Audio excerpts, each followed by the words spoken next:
Morning and welcome to another edition of RE/MAX Results Real Estate with Jameson Melbye. Get real with real estate, and we are getting real here on a very warm day. This is Action Jack Colwell, Jameson Melbye with us, and welcome aboard, Jameson. How you doing? Yeah, good. How are you doing, Jack? Yeah, excellent. Always a pleasure to be chatting with you. I've learned so much since we've been doing this show now. I think this is episode 7, if I'm not mistaken. It is. Let's get cranked up here and continue on as we welcome folks in. And of course, right now it is a seller's market, Jameson, but even in a seller's market, some homes don't sell. So why is that? How does that happen? Yeah, well, people assume that just because they list their house, it's going to sell in a seller's market. But what we see is that the stronger the market becomes, some people come out of the woodwork that really are trying to get get their price, and that price sometimes is unrealistic. So even in sellers markets, houses sell quick, but there still are overpriced listings, for the market. There's houses that are extremely dated, or they're locationally challenged, as we like to say, being nice about it. If it's on a highway, something like that. Train tracks near.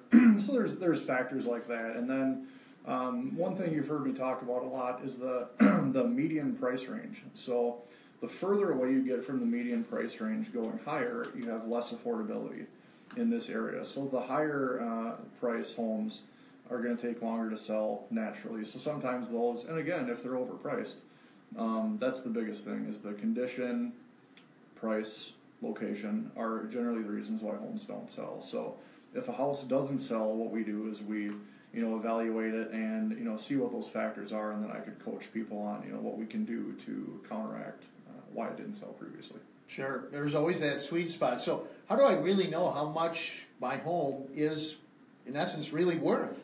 Yeah, so it's an interesting deal with comparables. So we have to look to the past to see what has sold, so that way we have some concrete evidence. Okay, houses, within 200 square feet of yours, close to age, condition, things like that.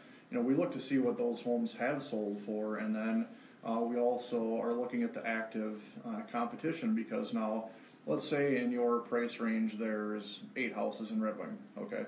Then we need to figure out what do we need to do to beat those houses so somebody picks yours. So if you're lacking a bedroom, compared to the same size square feet, and let's say you have a 3-bedroom, they have a 4, you don't have a third garage stall where they do. So then we have to look at adjusting the price lower to compensate for that. So a lot of it is looking at the comparable data and doing a pretty fair analysis. And I always show people the comps so they can see it on paper, because if I just tell them I think this is where it should be, that doesn't get a great response. But if I show them facts and data and kind of help them, come to the conclusion on their own, this is what it should go for, then that works out. Nice to have that visually laid out. I believe we've talked about this from time to time before on the show, but let's examine it again.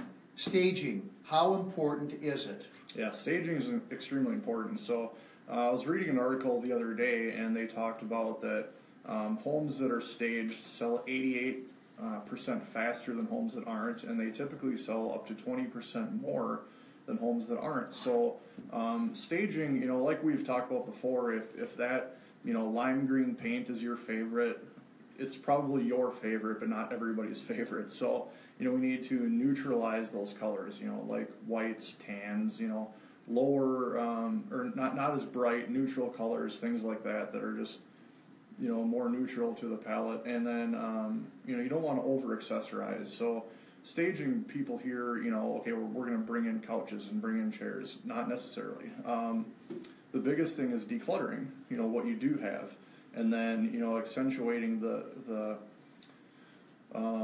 space. You know what I mean? So you want to make it look big, look clean, things like that. So most of the staging is reorganizing furniture, pulling things out, taking the family photos down to really depersonalize that house. Like I say, a motel room. When you walk in a motel room, how do they look? Ideally, that's how we'd like your house to look. And if you're going to sell, Jameson, what are some hints here for people? Where would they put some of that stuff to help declutter their home? Well, storage sheds are always a good option. Some of the local owners will let you rent for a month, 2 months, things like that. And people get nervous about wanting to show their garage in its best light, but I say that if we need to put things in boxes, the garage is better to have them in boxes and stacked up out there than everything all over your dining room, living room, bedrooms, things like that. So, yeah, garage is good. It's kind of like the late, great comedian George Carlin. There's one of his skits that was called A Place for My Stuff. So, yeah, there we go. I'll have to Google that. Yes, good stuff. It's a recommended view or read, that's for sure. We're going to take a break. We've got more coming up with Jameson Melbye here. RE/MAX results, get real with real estate. We're back right after this. Excellent. Okay. Thought I'd toss in a little more, bit of my personal stuff. For my stuff. No, that's good. Okay, here we go with part 2. I'll pick it up with the good topic here. Yeah. Okay, here we go with part 2. I'll do a countdown here in 3, 2, 1.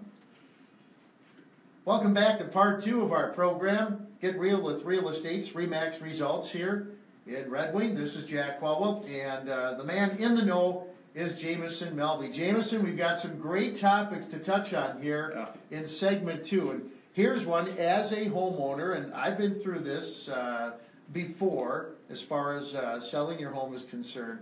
Should I be present when buyers look at my home? I know the answer, but let's hear it from you. Yeah, well, we had fun talking about this before. Yes, we did. We got on air, but the answer is absolutely not. So do not be there when the buyers are present. And the reason for that is, when I talk about staging and depersonalizing, the reason why we have you take down family photos is that it's hard for the buyer to envision themselves in your house if those photos are up. So now imagine if you are actually physically there. They're not able to be, constructive about the house. They can't be honest with their opinions. They feel that they always want to cut the showing short, because I've been there where, we're surprised to find, we unlock the lockbox, walk in, somebody's sitting in their recliner, and then they typically give too much information. They start talking about, the kids playing and the cat, and all these things that ends up, you can kind of see the buyer's eyes glaze over. They're looking at me like nodding towards the door, like, let's go, and they check out. And there's a good example. There was a house in Vesa, or not Vesa, Welch, that these people were going to buy, adamant this was their house. Well, then we showed up, seller was there, took us on this hour-and-a-half tour, and usually it's about a 20-minute event. By the time they were done, they were so turned off by his presence there, the things he was saying, things like that they said, yeah, no, it didn't feel right. So I always tell people, we're the professionals, let us handle the showings. If buyers have, let's say I'm showing a different agent's listing, of course I can't answer all of the questions, but I can email the agent, they can find out from the sellers, and that's the correct channel to go through for that information. Absolutely. One of my favorite shows is Beachfront Bargain Hunt. And so that's an interesting show. So I'd advise people maybe to check that one out too. So yeah, a lot of interesting stories when it comes to just stay away. That's a good thing, folks. We're talking for the sellers. Let Jameson and the professionals do their job. So agents, you're obviously a real estate agent with RE/MAX results. What do agents typically charge to sell a home, or does it kind of vary?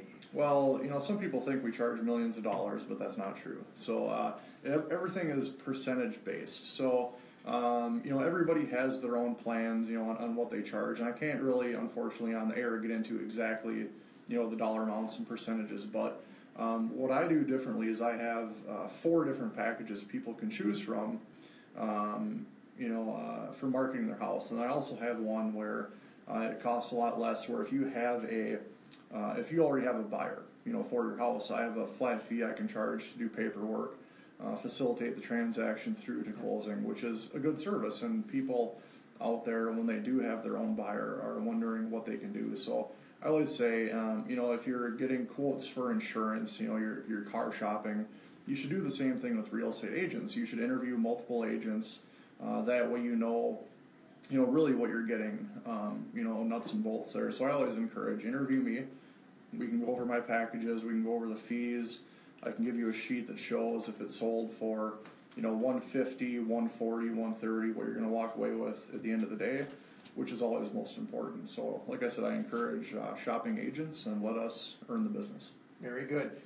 Weather could be a factor. Now, of course, recently we had a big hailstorm.